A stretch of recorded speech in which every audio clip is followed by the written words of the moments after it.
এনসিপিদের ভুল একটাই, এনসিপি মানে স্টুডেন্টদের ভুল একটাই, সেই ভুলটা হলো ডক্টর ইউনূসের মতো একজন ভুল ব্যক্তিকে পছন্দ করছে না। এই লোকটা এনসিপিকে শেষ করে দিছে, এনসিপি জানেও না কেমন তারা শেষ করে দিল, তারা বিশ্বাস করছে এই লোকটার উপর, সে শেষ করে দিছে, এই স্টুডেন্টদেরকে শেষ করে দিছে। রিয়াদের একটা বক্তব্য আমি পড়লাম, সে ইয়েকে বলছে, জাজকে বলছে যে আমি গরিবের সন্তান, টাকা দেখে মাথা খারাপ হয়ে গেছিল।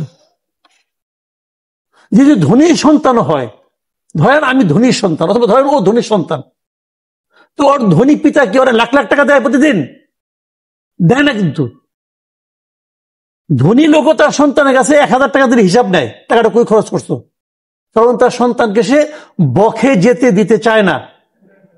ও যখন হাতে এতগুলো টাকা পেয়ে যায়, মাথা খারাপ হবেই রে ভাই, মাথা খারাপ হবে। এবং এই কাজটা কে করছে? এই সরকার করছে। এই সরকার তাদের উপর একটা মানে আপনার এই যে কিংস পার্টি, এটা সরকার চাপা দিয়েছে, এই সরকার প্রধান চাপা দিয়েছে। আমি ওদের দোষ দিই না তো, বিশেষ করেন ওদের মায়া লাগে। এই গভর্নমেন্ট কি করলো এই কাজটা? ওরা কি চাইছে আমাকে ওই এসিবিতে উঠাই দাও? ওরা কি বলছে আমার হয়ে তোমরা গুলি করো? ওরা বলছে? সমস্ত দায় চাপছে ওদের উপর, যেখানে তারা পুলিশ প্রহরা পায় নাই। এর আগে এনসিপি বিভিন্ন জায়গায় যায় নাই, মিটিং করে নাই? মিটিং তো করছে, দরকারটা কি তাদের ছিল? এগুলি সরকার করছে। এই সরকার যেদিন গঠন হলো, আমি সেই দিন থেকে ক্রিটিক্যাল, কারণ ওই দিন থেকে আমার মনে হয়েছে যে এই লোকগুলি পারবে না। কোন লোকগুলি পারবে না পারবে সেটাতে বোঝার ক্ষমতা আছে রে ভাই আমার। আমি এই দেশে 36 বছর ধরে সাংবাদিকতাই করি। কেন আপনার মনে হলো যে এই লোকগুলিকে চিনি আমি, ম্যাক্সিমাম লোকগুলিকে আমি চিনি। এদের এমন কোন অতীত নাই যারা ভয়ঙ্কর ভালো কোনো কাজ করে ফেলবে। শুনেন, এটা একটা নর্মাল গভর্নমেন্ট ছিল না। এই গভর্নমেন্টের উপর, নর্মাল একটা গভর্নমেন্টের উপর যে দায় দায়িত্ব থাকে, এদের উপর দায় দায়িত্ব ছিল আরো অনেক বেশি। এবং এরা সবাই এই কাজের জন্য অযোগ্য। এরা মেন্টালি প্রিপেয়ার ছিল না, কেউ না, ইনক্লুডিং ডক্টর ইউনূস। এরা মেন্টালি প্রিপেয়ার ছিল না। ইউনূস সাহেব যদি মেন্টালি প্রিপেয়ার থাকতো, তাহলে ফ্রান্সের ওই সময় ডাক্তারের কাছে যাইতো নাকি অপারেশন করার জন্য? উনি মেন্টালি প্রিপেয়ার ছিলেন না। একটা অপ্রস্তুত লোককে আইনে আপনি বসাই দিয়েছেন চেয়ারে যুদ্ধক্ষেত্রে, এবং এটা বিশাল যুদ্ধ। এবং উনি নিজে নুরুল কবিরের কাছে ইন্টারভিউ উনি কি বলছেন?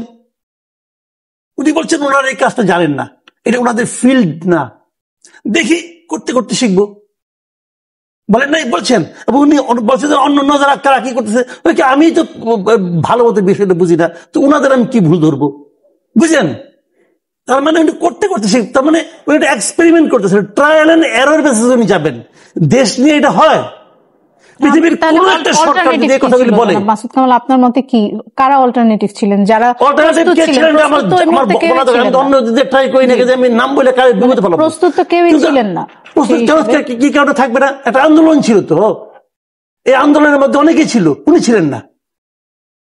এই আন্দোলনের আগে পাশে ডাইনে বাই উনি ছিলেন না। উনি যাদের আনছেন তারাও কেউ ছিল না। কিন্তু আমরা তো জাতীয় সরকার গঠন করার এক ধরনের এই উপদেষ্টাদের 80% উপদেষ্টার শারীরিক, মানসিক, আর্থিক এবং বুদ্ধিভিত্তিক কোন ধরনের ইনভলভমেন্ট এই আন্দোলনের সঙ্গে ছিল না। এই যে নূরজাহান বেগমের কোন ইনভলভমেন্ট ছিল? ছিল ছিল বলেন আপনি? আন্দোলনের সাথে ইনভলভমেন্ট না থাকলে তারা সরকারে থাকতে পারবেন না, এরকম এটা বলি নাই।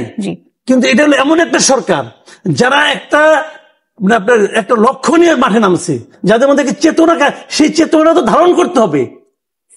এরা তো ধারণ করে না। এই জিনিস আমি যে কথাটা বলছিলাম আপনাকে, সেটা যে দেখেন কতগুলি, যে আমি ওই প্রসঙ্গের আগে আসি, যে কেন উনি এত বড় ক্ষতিটা করলেন। উনি কিন্তু ক্ষতি খালি স্টুডেন্টদের করেন নাই, জাতিকে ক্ষতিগ্রস্ত করছেন। কোথায় সেটা আমি বলি, এদেরকে বিতর্কিত করে দিচ্ছে।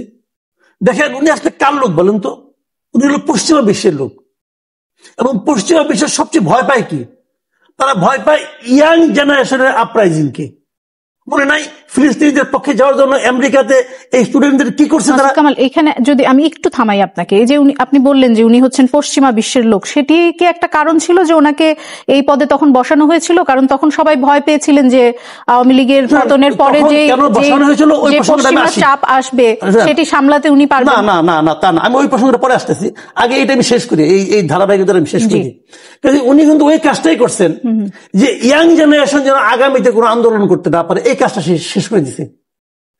ইয়াং জেনারেশনকে, এই ছাত্রদেরকে এমন একটা জায়গায় উনি পৌঁছে দিছে, এরা যদি আগামীতে কোনো আন্দোলনের জন্য ডাক দেয়, কেউ আসবে না, আসবে না। কারণ বলবো তোমরা তো এগুলি করো, তোমরা তো এগুলি করছো। দেখেন রিয়াদের যে এনসিপির কথা বলছেন নাকি সব তরুণ, সামগ্রিকভাবে তরুণ প্রজন্মের কথা বলছেন? উনি তরুণ প্রজন্মকে নষ্ট হয়েছেন। আমি আরেকটা এক্সাম্পল, দেখেন এই গভর্নমেন্ট ক্ষমতা নেওয়ার পরে প্রথমে আমি বলছিলাম, তখন আমি মনে করতাম যে ইউনূস সাহেবের মধ্যে একটা মানে শুভ ইচ্ছা আছে, আকাঙ্ক্ষা আছে। তখন আমি বলছিলাম আপনার 2 জন স্টুডেন্টকে আপনার উপদেষ্টা পরিষদে নিয়ে ভুল করছেন। অনেকে মনে করছে যে আমি বোধহয় তাদের যোগ্যতা এবং মেধা নিয়ে প্রশ্ন করছি। না, তা করি নাই। কিন্তু আমি যেটা করছি সেটা হলো এটা করার মাধ্যমে সারা দেশের যে ঐক্যবদ্ধ তরুণ সমাজ ছিল, এদের ঐক্যটাকে উনি নষ্ট করে দিয়েছেন। অনেককে বলতে শুনছে, আমাকে বলছে ওদেরকে কিভাবে নির্বাচন করলো, কোন যোগ্যতায় নির্বাচন করলো, আমি নই কেন? এই প্রশ্নটা অনেকের মনে ছিল। কেন আপনি ঢাকা ইউনিভার্সিটি থেকে 2টা স্টুডেন্ট কিনলেন? ঢাকা ইউনিভার্সিটিকে সবচেয়ে বেশি ওদেরকে উনি 1 লাখ স্টুডেন্ট মারা গেছে। ঢাকা ইউনিভার্সিটি কেউ মারা যায় নাই। পাবলিক ইউনিভার্সিটি আপনি কেন নিলেন না? প্রাইভেট ইউনিভার্সিটি কেন নিলেন না? কোন যুক্তি নেই। এই সমস্ত প্রশ্ন উঠবে এটা উনি জানেন। জেনে এই কাজটা করছেন, ঐক্যটাকে ভেঙে দিয়েছেন। ভেঙে দেওয়ার ফলে কি হয়েছে?